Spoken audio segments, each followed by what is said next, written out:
Hello কৃষক বন্ধুগণ, আপনারা দেখছেন নিত্যানন্দ কৃষি। তাই নিত্যানন্দ কৃষির তরফ থেকে সকল কৃষক বন্ধুদেরকে জানাই অসংখ্য ধন্যবাদ। আপনারা সকলেই আশা করি ভালো আছেন, তো সুস্থ থাকুন, ভালো থাকুন। আমি আজকে আপনাদের জন্য যে উদ্দেশ্যে ভিডিওটি বানালাম সেটি হলো যে 33 শতক হিসাবে, অর্থাৎ এক বিঘাতে 33 শতকে এক বিঘাতে 10 থেকে 12 কুইন্টাল বা তার বেশি ফলন পাওয়া যায় কিভাবে, তা প্রমাণ দেওয়ার জন্য। দেখুন, আমি আপনাদের জন্য আগে ভিডিও তৈরি করে পাঠিয়েছিলাম যে বোরো ধানের পরিচর্যা নিয়ে, যে কীভাবে কোন কোন পরিচর্যা, কোন কোন কীটনাশক কিংবা কোন কোন ব্যাকটেরিয়ানাশক, এমনকি ফাঙ্গিসাইড স্প্রে করলে আপনাদের গাছ সুস্থ থাকবে, সেই সব নিয়ে আমি আগে আপনাদেরকে ভিডিও বানিয়ে পাঠিয়েছিলাম।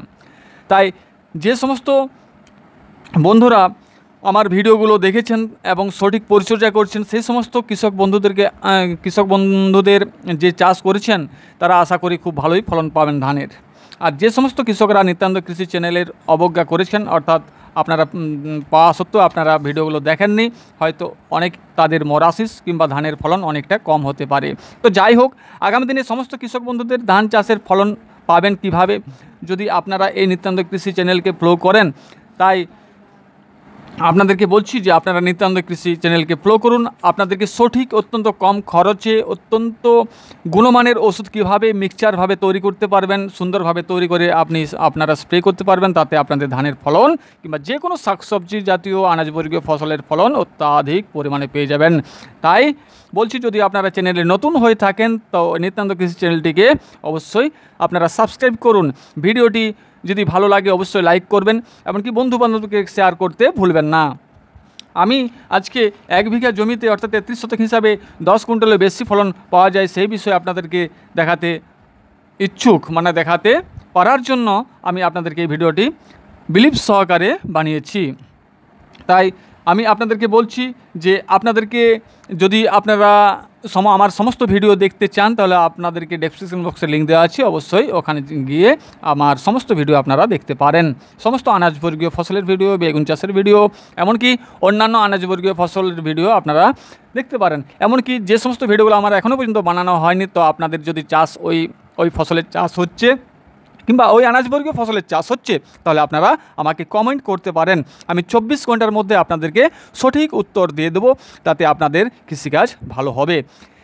এই জন্য অনেক চাষি মোরাসিস এবং সাদাসিস হয়ে গেছে। আমি ধান চাষের সম্বন্ধে বলছি, কারণ আপনারা সঠিকভাবে ফলো করতে পারেন না। এমনকি এই যে যাদের মোরাসিস হয়েছে ধানের, তাদের এটা জানবেন যে হয়তো তারা সঠিক পরিচর্যাও করেছিলেন, কিন্তু এটা পরিচর্যার ভুলের কারণও হয়, এমনকি বায়ুবাহিত এক ধরনের ভাইরাস ঘটিত রোগের কারণও হয়। আপনারা সময় স্প্রে করেন বা না করেন, এবং কখন করছেন না করছেন সে সময় তো আমি বুঝতে পারছি না। তো আপনাদেরকে বলবো, আপনাদের ডিসিশনে কিছু ভুল হয়েছিল, এমনকি অসময়ে ধান রোপণ করার হয়েছিল, যার জন্য আপনাদের ধানের ফলন হয় না। দেখুন, এই যে আপনারা দেখছেন, এই যে এটা মাত্র 10 কাঠা, অর্থাৎ 16, আমাদের এখানে 33 শতকে, অর্থাৎ 33 ডিসিমাল এক বিঘা হয়, এটা 16 কাঠা, 15 থেকে 16 কাঠা জায়গাতে প্রায় 5 কুইন্টালেরও বেশি ফলন পাওয়া গেছে। এটা মেশিনে ধান কাটা হচ্ছে, আর সে মেশিন থেকে মাঠ থেকে নিয়ে এসে এই দেখুন ধানটা ঢালা হচ্ছে খামারে। কারণ এটা কাঁচা ধান আছে, এর মধ্যে অনেক কাঁচা ধান আছে, কারণ এই জমিতে অনেক সময় সমস্ত ধান তো পাকে না একসঙ্গে। 80% ধান পেকে যাওয়ার পর ধান কিন্তু কাটতে হয় জমির থেকে, নাহলে কিন্তু ধান অনেক নষ্ট হয়ে যায়।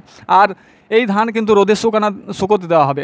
আপনারা এই ভিডিওটি মন দিয়ে দেখুন, তাহলে বুঝতে পারবেন যে নিত্যান্ত কৃষি আপনাদেরকে ভাওতাবাজি হিসাবে আপনাদেরকে ভিডিও দেখায় না। এই যে গাদাটা দেখছেন, এটা হচ্ছে এক বিঘা জমিতে এটা 12 কুইন্টাল, প্রায় 12 কুইন্টালের কাছাকাছি ধান এটা পাওয়া গেছে। এই দেখুন, শুধু এটা না, ওখানে বস্তাগুলো আরও আছে। এমনকি আপনাদেরকে এই যে ধানটা শুকোতে দেওয়া হচ্ছে, এটা 1 বিঘা জমির ধান। এই ধানটা একটা কিংবা দুটা রোদ পেয়ে গেলে, অর্থাৎ ধানটা ঝনঝনে হয়ে গেলে, ব্যবসায়ীরা কিন্তু সিড হিসাবে, অর্থাৎ এই যে ধান বীজ পাটিরা কিন্তু এই ধানটা চড়া দামে তুলে নেবে। সেখান থেকে আপনাদের কিংবা যারা চাষ করছেন, এটা আমার জমির ধানটা দেখতে পেয়েছেন, খুব এটা হচ্ছে 1153 ধান। এর খুব সুন্দর ধান হচ্ছে, একটাও মোরাসিস কিংবা আগড়া খুব কমই আছে।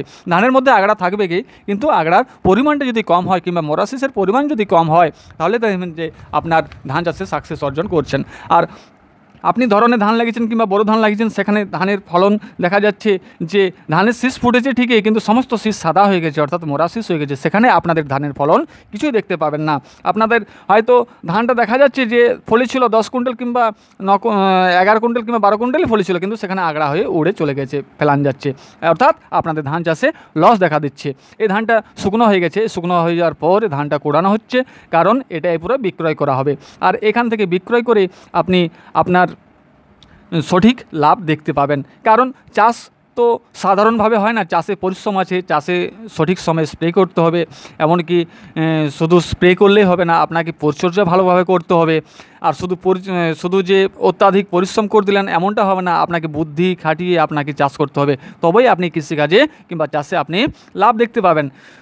সঠিক সময়ে পরিচর্যা, সঠিক সময়ে এবং সঠিকভাবে পরিচর্যা এবং কম খরচে কীভাবে তা আপনারা সুন্দরভাবে চাষ করতে পারবেন তা আপনাদেরকে অবশ্যই জানতে পারবেন। সেটা নিত্যান্ত কৃষি চ্যানেলকে আপনারা যদি ফলো করেন। ধানের আঁটিতে শুধু ধানই দেখতে পাবেন, আগড়া একটাও দেখতে পাবেন না। কারণ দেখুন, এটা সঠিক সময়ে লাগানো হয়েছিল এবং সঠিক সময়ে কাটা হয়েছে, তাই আপনাদের এটা ধানটা শুকনো করা হচ্ছে, ধানটা দেখছেন সেটা হচ্ছে শুকনো করা হচ্ছে এবং আগড়া সামান্য থাকলেও কিন্তু ধানের ফলন বস্তায় প্যাকিং করা হচ্ছে। এই ধানটা আর কিন্তু রোদে দেওয়া হবে না, কারণ এরপর এটা বিক্রয় হবে। আর বিক্রয় করার পর আপনি তো ভাবছেন এটা হচ্ছে বিক্রয় করার পর সেটা সিডসে যাবে, মানে বীজ ধানে চলে যাবে, যেটা পুনরায় আরও চারা রোপণ করে সেটা আরও লাগানো যাবে, মানে চারা তৈরি করে রোপণ করা যাবে। ঠিক আছে বন্ধু, ভিডিওটা বেশি বাড়ছে না। আপনাদেরকে কিভাবে আমি আপনাদেরকে আলতু ফালতু ভিডিও না বেনে আপনাদেরকে সঠিকভাবে ভিডিও যাতে কৃষিকাজ করতে পারেন সঠিকভাবে, সেই সমস্ত ভিডিও আমি আপনাদেরকে দেখাবার কিংবা বানাবার চেষ্টা করি। আর আপনারা যদি চ্যানেলে নতুন হয়ে থাকেন তো অবশ্যই চ্যানেলটি সাবস্ক্রাইব করুন আর বন্ধু বান্ধবদেরকে শেয়ার করুন, কারণ এই নিত্যানন্দ কৃষি আপনাদেরকে অনেক সহযোগিতা করবে। আর ভিডিওটা বেশি না বাড়িয়ে আমি এখানেই সমাপ্ত করছি। আপনারা সকলেই সুস্থ থাকুন। আপনারা যদি বেগুন চাষ করে থাকেন কিংবা যে কোনো আনাজবর্গীয় ফসল করে থাকেন, কোনো সমস্যা থাকলে আমাকে অবশ্যই কমেন্ট করুন। আমি লাইভে আসতে পারিনি বর্তমানে একটু সময়ের অভাবের জন্য, তাই আপনারা সকলেই সুস্থ থাকুন। আপনাদের সুন্দর কৃষিকাজ হোক।